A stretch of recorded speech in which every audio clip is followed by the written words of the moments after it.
And you're still watching Prime Morning. It's time for the big interview. And today I'm excited to say that I have a man that I admire so much. Now, for those of you who love to listen to Akan Radio, this man's name will definitely resonate with you because he's done it for over 20 years. He's right here with us, Professor Kofi Agyekum, popularly known as Opanyin Agyekum. Hello, Opanyin. Hello. How are you? I'm fine. It's Doing good. very well. Thank God. It's good to have you here. I must say, I've heard your voice, never gotten the opportunity to meet you. Today, I finally met you, so I'm excited to meet you. You should have come to Legon. I was in Legon. I'm almost always there. You're always there? Yeah. Opanyin, I'll come and visit you. I'll pay a courtesy call. Yes. Thank you very much. I'll be expecting that. I'll do that. Opanyin, you've been on radio for more than 20 years. Yes.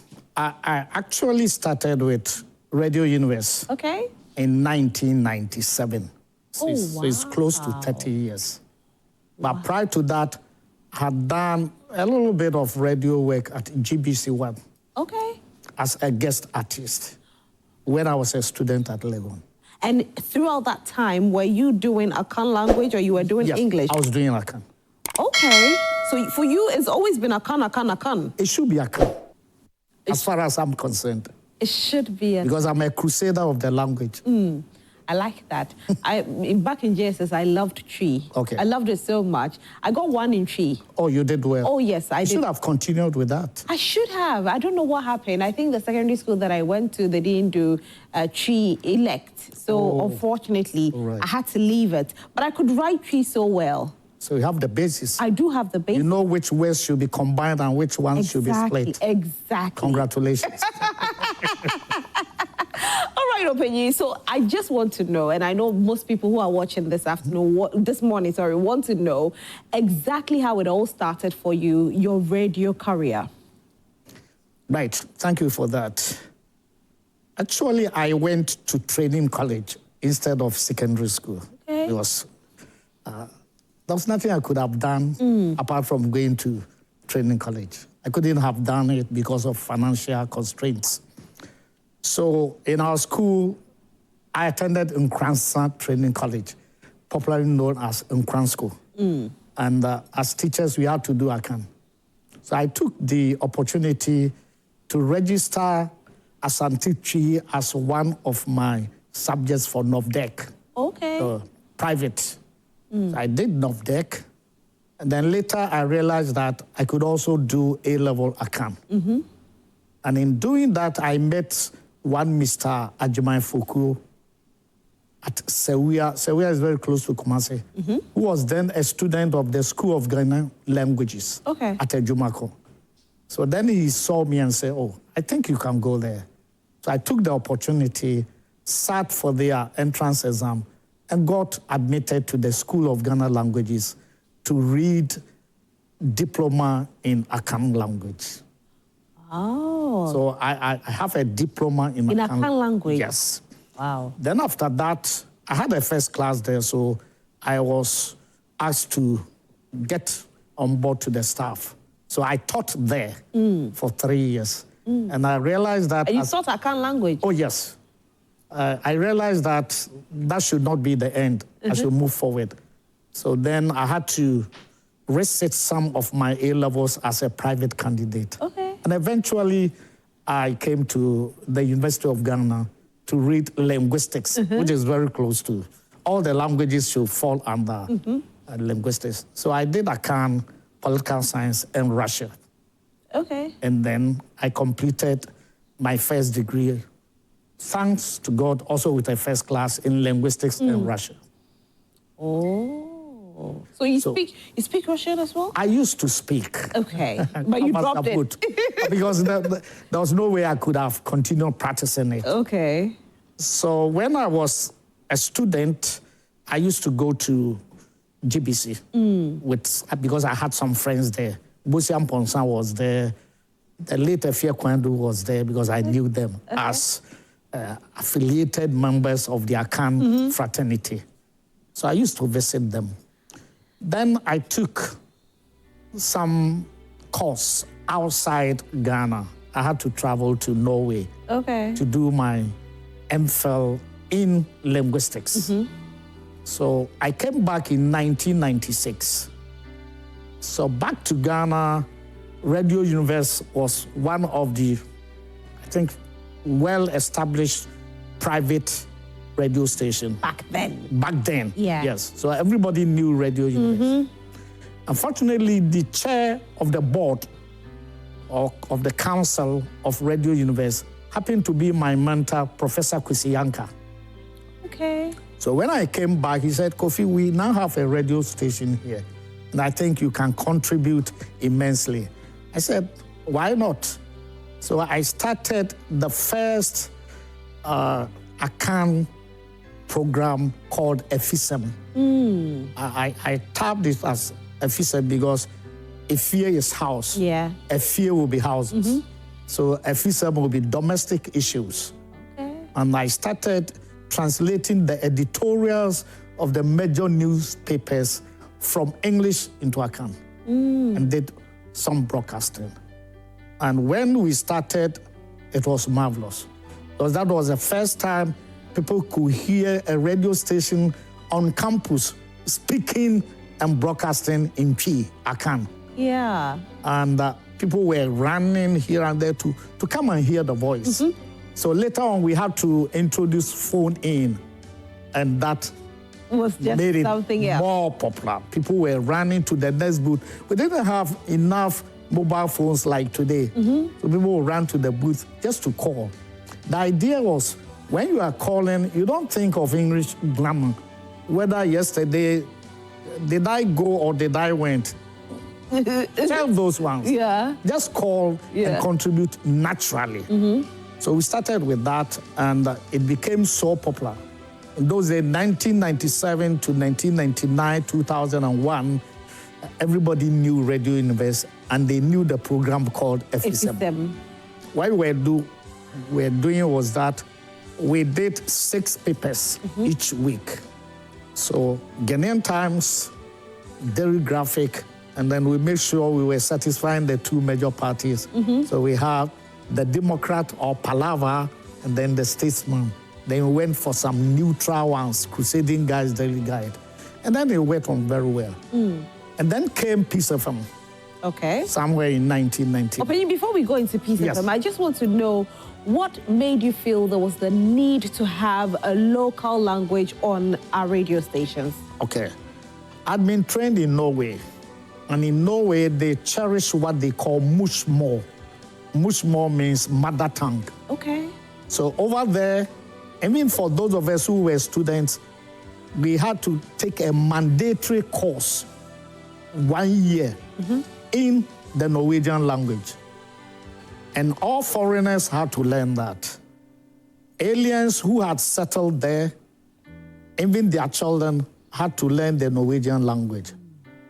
But in addition to the Norwegian language, they will ask you, the parent, do you want your child to learn your own language?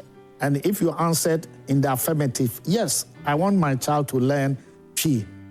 They will advertise all those people who want their language to be taught in the newspapers, looking out for teachers to go and teach that. Worst scenario, if they don't get a teacher, they will ask you, the parent, can you come to our school and teach your own child your language, and we will pay you for that? Then I said, these people knew what they are doing. And as a linguist, I was so fascinated about the way they cherish mother tongue. And so when I came back, I said, we have to do a crusade. Make sure that radio is a very important medium of communication. If we can just make sure that Akan and all the Ghanaian languages are well catered for in the mass media, we will be doing something better. You know, when we were growing up, we used to have a lot of cultural studies and all of that. We don't really have it like that anymore. How does that influence, our young ones in the system? There's something I teach, a course I teach called Ethnography of Communication. And in that course, there's a strong interface between a people's language and their culture. And to some extent, there's something we call determinism, the way they think. So language, culture, and thought are all embodied. So if you deny people of their language, you're also denying them of their culture. If you deny them of their culture, you are denying them of their language and to some extent, the way they think. So I felt that if we are really Ghanaians and we identify ourselves as Ghanaians, then we should be able to communicate with our children in the language which is Ghanaian but not foreign. And people talk of human rights always, and they forget about linguistic human rights. If you deny your child of your own language, you are trampling on the child's human rights. Wow. Oh, yes. Except that people don't know. So the child will grow up as a Ga child, 18 years, he can't speak Ga. Then what makes him a Ga? Because he can't speak the Ga language, he's also not very conversant with the Ga culture. Then what makes him a Ga? You've been an advocate for this for a while now. Yes. What has been the success story on it so far? The success story I can pinpoint to radio and TV now. Okay. Because earlier on, we didn't have radio stations that have Ghanaian language programs. Now, if you tune out to any radio stations, even for people who started with English, they have some aspects of Ghanaian language. So that's fine. And then I also see that when it comes to politics, the politicians now think that to do a better campaign, they need a Ghanaian language. They need a Ghanaian language. That's so true, you know. Oh, yes. That's very true. Because they need to speak to the people in the languages the people can understand.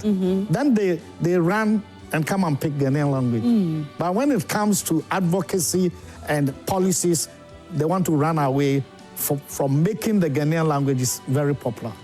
So that has been my crusade. It's a good crusade. You were telling us your journey to Peace FM. How did it happen, though? When I started with Radio Universe, Peace FM had not been established. Okay. But it looks as if they were listening to Radio Universe.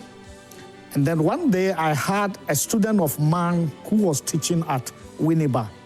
Somebody, I think an entrepreneur had sponsored him to do a program just to promote their goods.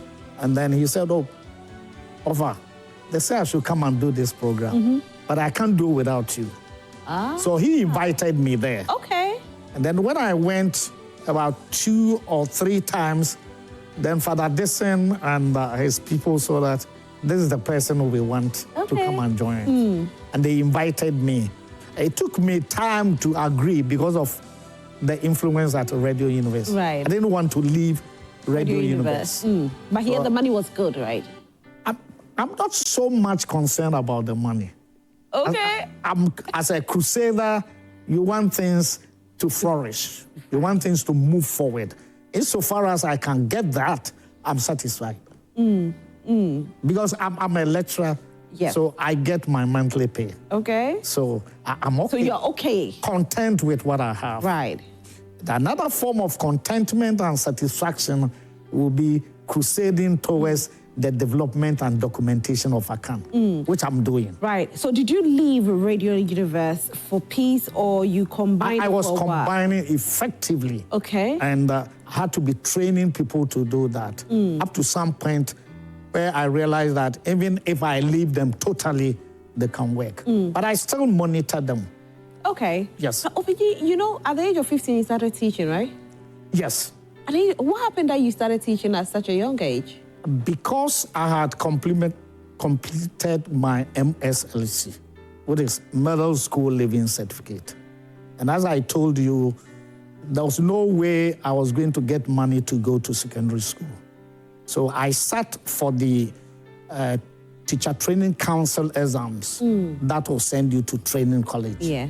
The first time I did, I chose a school called, a training college called Eduman Training College. Unfortunately, that year, they changed the school from training college to secondary school. Okay. Most schools were changed. What, your passion was always to teach? That was the only option for me. Why so? Because I didn't have the money to go into business. I was too smallish, and I felt if I can't go to secondary school, then my ultimate will be to go to training college where we were not paying school fees. Okay. Yes. So the money to pay the school fees. Yes, very, very. So I got a letter instructing me to go for people teachers appointment.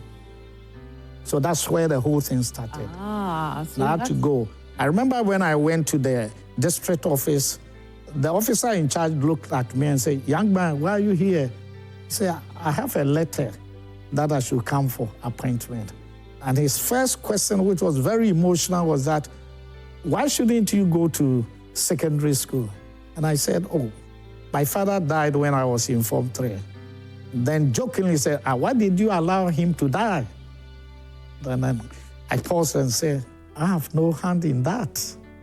So I was given a people teacher's appointment to go and teach. And I taught for about 2.5 years, gathering some funds to be able to continue and self-support at the training college. Opanyin, if not for the fact that your father passed when you were in secondary school, what were your dreams and aspirations? In my class, in a very small village near Kukufu in Ashanti region, we were 2 cousins. One was very good in English. I was very good in mathematics. Okay. But at training college, my class, I was the best mathematician. I could read the log and the anti-log just offhand. But unfortunately, there was no way I could have continued with mathematics. So you wanted to be like a doctor or a lawyer or something? Our teacher was saying that, "Oh, you'll be a scientist, you'll be in the arts," and then I knew that either engineering or something. But God knew what he was doing. Yeah. And I have never regretted coming into linguistics and then specializing in Akan. And today you are the head of the linguistics department. No, I used to be the head. Okay. Now I'm retired. Oh, that's so nice.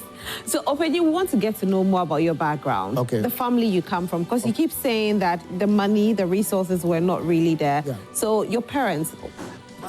My father was a cocoa farmer. My mother was also a cocoa farmer. None of them went to the formal school that we know. So I'll call them illiterates, but not uneducated. Okay. They were highly educated in their own fields in terms of language and culture. And as farmers, they didn't have any business that we could have just jumped into the business. So we only had to study hard. And how many siblings do you have? When I was growing, we were 5. Okay. My mother gave birth to 7, and I learned 2 died Okay. earlier, so I never saw them. Okay. Now we are left with 3. I, my younger brother, and my senior sister. Okay. So for the family, when your father passed on, were you the only one who was able to further, or your other siblings were able to further? No, my younger brother also went all the way up to university. Oh, that's amazing. Yes. You've done very well for yourself. I know sometimes you look back and you tap yourself on your shoulder, right? Yeah. But I give thanks to the Almighty God for giving me the vision that at any point I know what I'm doing. Right. I had an education, I call it education by installments. And by that I mean, I went to training college. After training college, I had to teach for 3 years. And in those days, if you wanted to further your education, you have to do another 3 years in order to enjoy steady leave. So I had made it a point that after every 3 years, I should move to the next level. So 3 years of teaching, I had to go and do diploma. After diploma, I taught for 3 years, and then I came to Legon. And then from there, any time I want to be promoted within a range, number of years.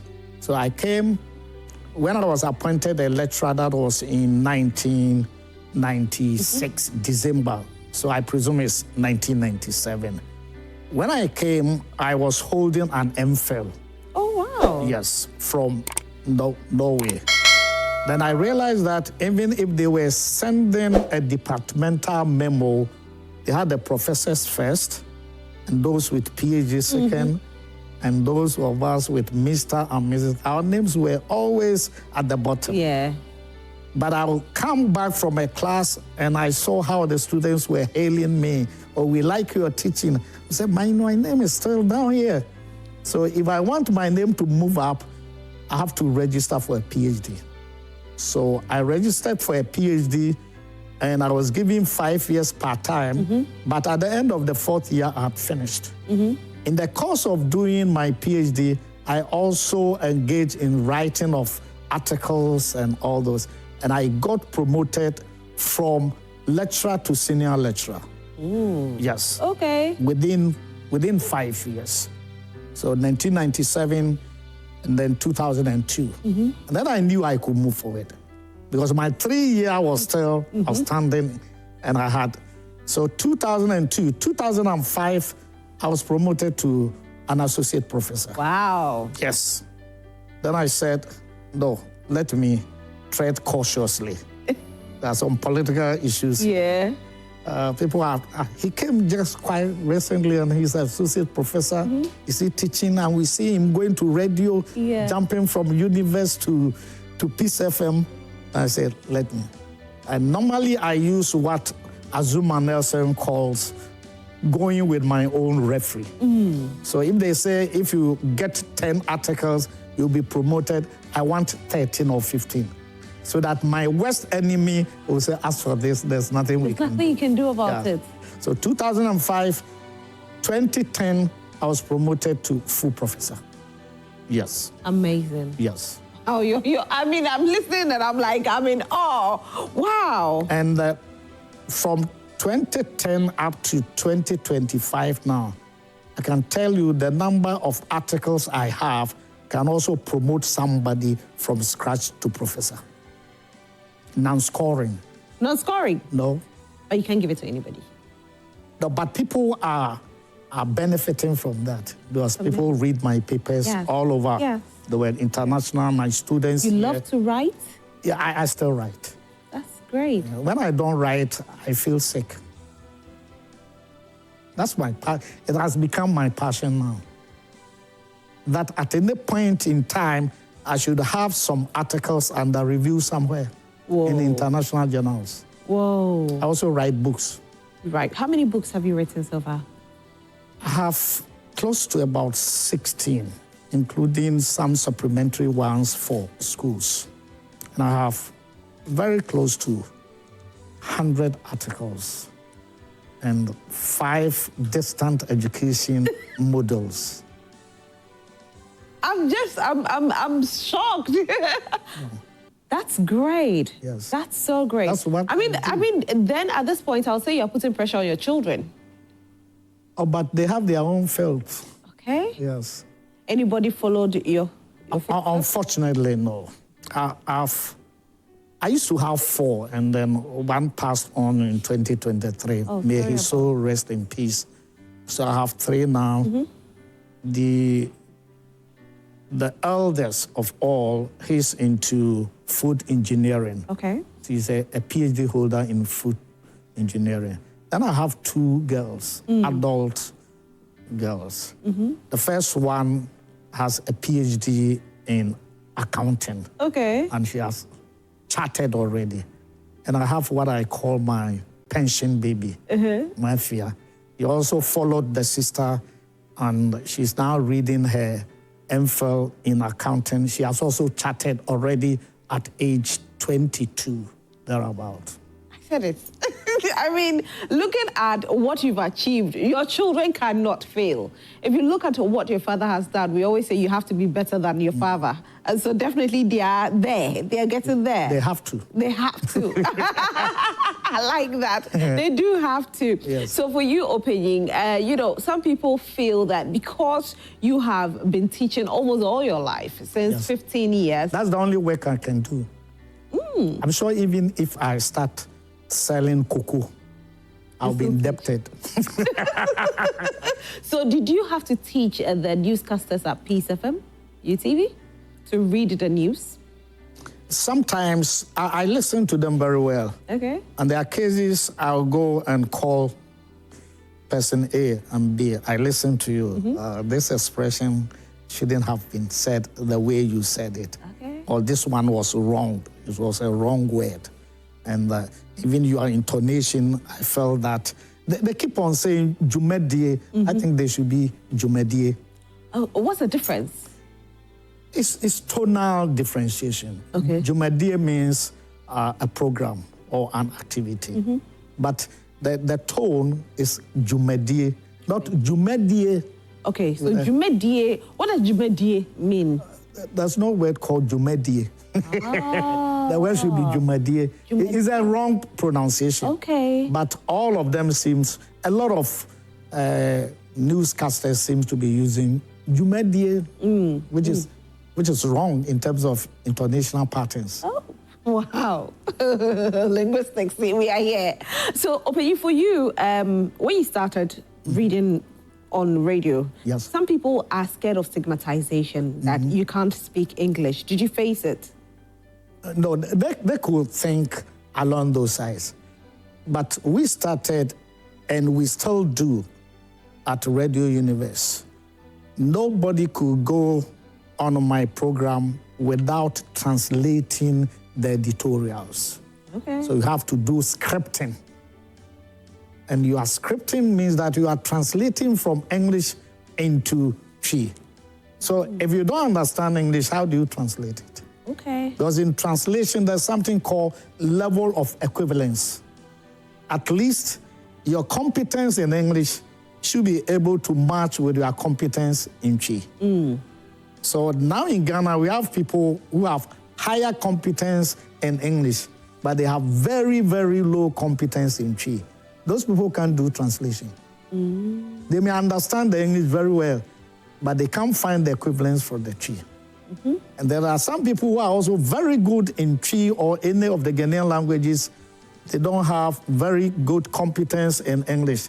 They can also not translate from either Ga or Nzema or Dagbani to English.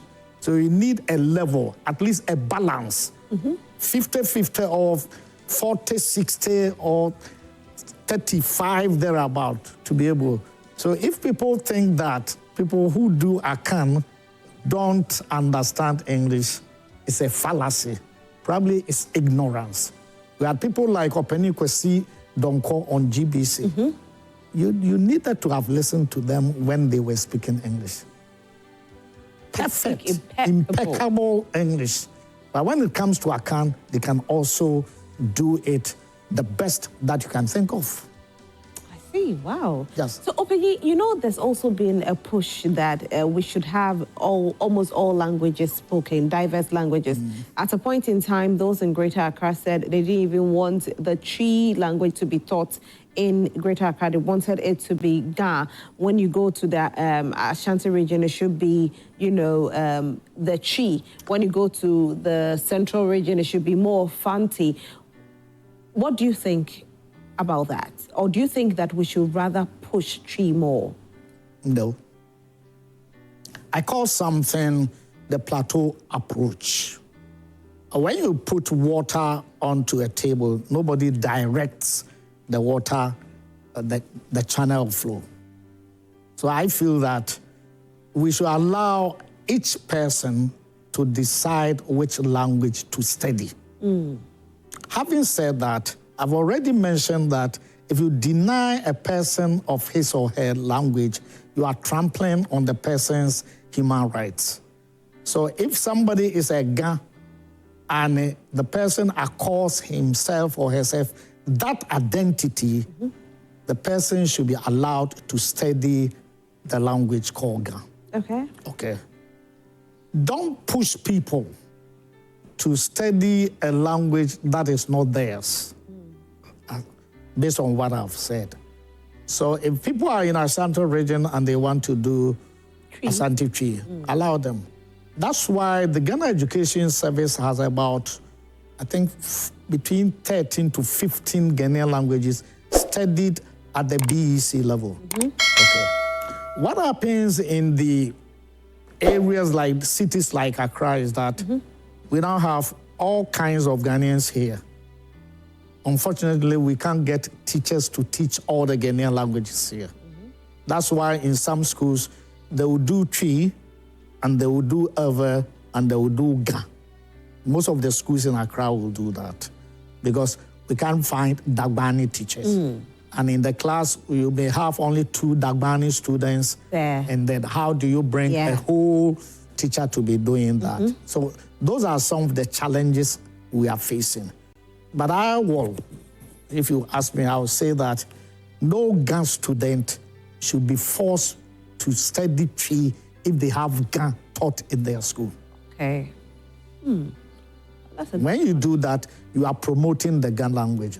And I sympathize with my Ga friends because this city we call Accra, we have all kinds of people, including Akans. Yeah. And it looks as if the Akan population is also growing. So you have schools in Amasaman where you have to find a teacher to teach Twi. And you may find some few children studying Ga. So the idea is, why not allow all the Ga students to study Twi?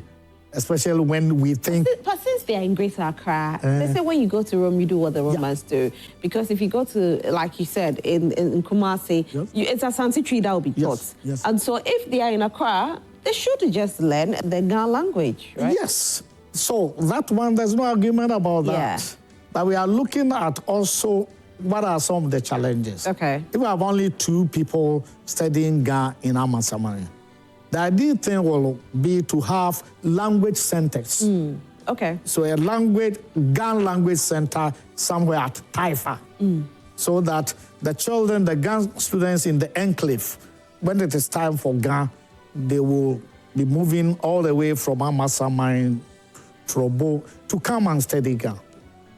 Other than that, then the only alternative will be for them to study the dominant language taught in that school. I have friends. I have one of my lecturers.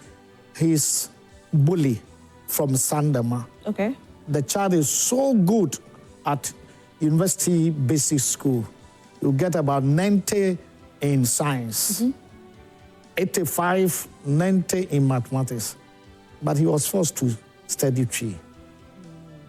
That was problematic. So he couldn't pass the... No, so the teacher, my friend had to find him an extra teacher to teach him. The school would have wished that the child was study Bully, but they can't find people to teach them. So those are some of the challenges in the urban areas, especially Accra and Kumasi. We are hoping it will change. Do you think it will ever change? But the change should emanate from the parents. Okay. We, the parents ourselves.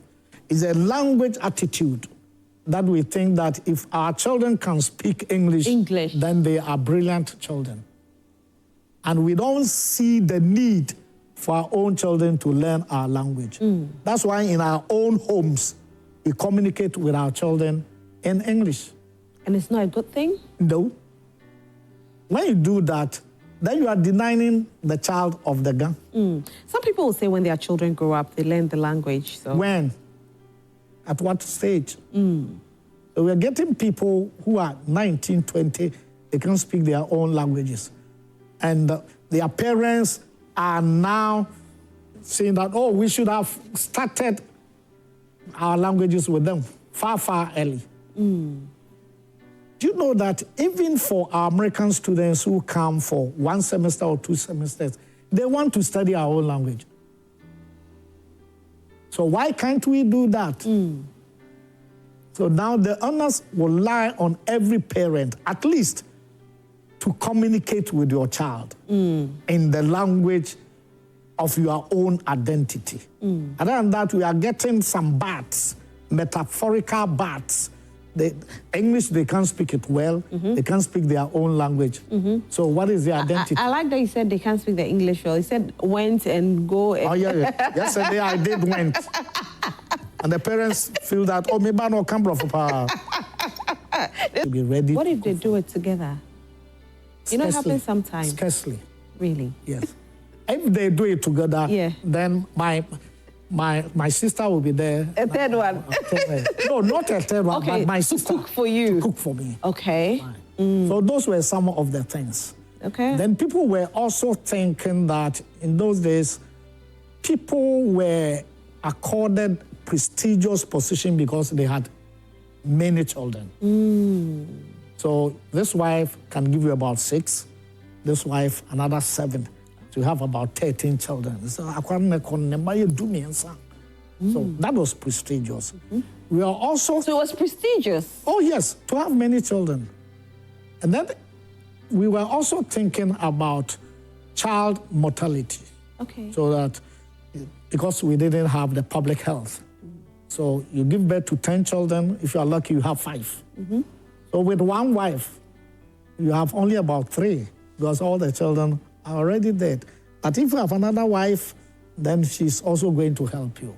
All these were some of the reasons why people felt that they needed to have 2 or more wives to help them in their job, to make sure that they have constant food on their table, and then to also accord them the situations of being prestigious because they have this number of children. Oh. But these days, you can't try that. If you have 2 children, school fees will kill you. So the reason is the school fees now? Oh, school fees. Try 5 children. You can't. Yes. But you know, in recent times, there's been a high rate of divorce as well. Yeah. What could be the reason of it? Culturally, many. Because in those days when we knew ourselves living in smaller villages, my parents knew your parents very well. Okay. They knew their background. They knew the type of people from that family. So if I tell my parents that I've seen a lady in this family, they'll say, no, wait, let's do the background check first. So they will come and tell me that, no, as for this house, don't try. But these days, people go to nightclub and they meet people, oh, this guy, TikTok, Onimasapa, he can boogie. That's what they have been telling us. Onimasapa, so you marry based on that? Yeah. Right. People see people, he's tall, I like the way he dresses, or his English fascinates me. And then you get the person. You don't know the actual character.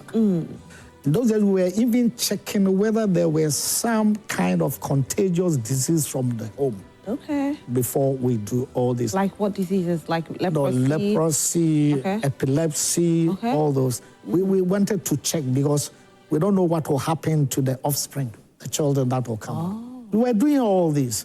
But these days, people just jump into marriage. And marriage, you know, castanet, it must fit into your thumb. And we say that it's either too tight or too loose. So the type of marriages people are now engaging themselves, it will either be too tight or too loose. That's why we are encountering this. And of course, the demands of the current couples will also be different. Yeah. What demands are they? Oh, yeah. People are demanding all kinds of material things. Like what? I want you to build me a house. I want you to buy me a car. I want you to take me... Hasn't it become a necessity in recent times? But necessity will also depend on availability. If the person can afford, fine. But sometimes we are trying to go in to demand things where we know realistically the person cannot afford. And then we also do comparison. I completed Legon with this lady. They are living in this part of Accra, and we are still living in this part. Yep. Those are some of the causes. And sometimes the causes can also come from the parents. When the parents are demanding too much. 4 years down the lane, we want our grandchild. Another thing altogether. Wow. Opanyin, you know, we are taking a look at the things that are happening in recent times in Parliament with the kind of knowledge that you have and with the kind of background that you come from. What do you think about, you know, all this happening in Parliament? There's been suspension. Some people say, no way, we are not going to accept the suspension. And I'm looking at it because I'm looking at the happenings in our secondary schools as well, where there's been so many clashes in recent times. They are fighting each other. And somebody says, if we take a look at what's happening in Parliament, why won't the children do similar? So what do you think about what's happening in Parliament? In one word, appalling. Because if these are the people the younger folk are looking at, I want to be like Honorable ABC. I want to be like this person. And these are some of the things they are putting up in presence of these children. Then if students go on strike at we also secondary school, can parliamentarians talk about it? No. It is a total disgrace. And for honorable people to be doing that. And it started with the 8th Parliament, if you remember. The first day when they were on the going 5th of January. Yes, they were going to swear in the speaker. A lot of things happened, which were not desirable. Nobody wanted to have seen such things coming from our parliament. But it happened. It continued all the way to the latter part of that same parliament where people were marching. Like we are going to our classrooms. And now we have the current one. Less than 2 months. Breaking of tables, people being suspended here and there. So the question is, what is happening to our parliamentarians? Is it a case that people are too partisan, that they are not ready to side with people because of their political affiliations? That could be one of them. I've said several times on Peace FM, if you have any problem and one person says, I'm NDC, and the other said, I am NPP, the Ghanaian parlance, case dead. The moment you bring NDC and PP, people will not be looking at the thing with clear eyes and clear mind. And when you infiltrate partisan issues into things, you lose the truth. And that's where we are today. That's where we are. Wow. Everybody is thinking of the party more than the nation, which should have been the reverse. Before the parties, our nation, Ghana, was there. And before the parliament, we were there. Is it that we are putting, you know, people in parliament who are not that matured? Could that be what we are seeing? Two things over there. Now, to be a parliamentarian, you must be rich. I can tell you. If they come back to tell you how much they have spent from primaries to the general elections, you have no idea. So you may put a very knowledgeable, perfect person, very dignified person there. The person is moneyless, very poor. He or she cannot win. So until we decide to say that it's parliament for rich people or for dignified people, we'll be seeing these things. And people have also learned that in Ghana, whether we like it or not, to be rich, you are either a parliamentarian or, a friend said, you are a pastor. And it means that we are not going to end, we're not ever going to end corruption. That's true to some extent. But if we are aware of what corruption can do, can make and unmake, we better think twice. And end it. And end it. It should end somewhere along the line. Because money is not everything. The Bible says that. Yes. Good names. It's better than riches. Okay. So, Opanyin, you are being honored at IAPREP. Yes. It's like you said, your love for mathematics is something else. Yes. Tell us about this whole honorary. And I think it's a deserving one. Congratulations, though. Thank you very much. Yes. Thank you very much. Yes. Because I've seen communities, countries, societies who have used their own language and they are jumping into the sky. Take all the developed countries, Japan, Germany, UK, France, China, and the almighty US. They use their own language for everything. That is true. That's 100%. Yes. Yeah. Because anytime you are using a foreign language, you have two tasks to perform. You have to understand the language first and then understand the concept.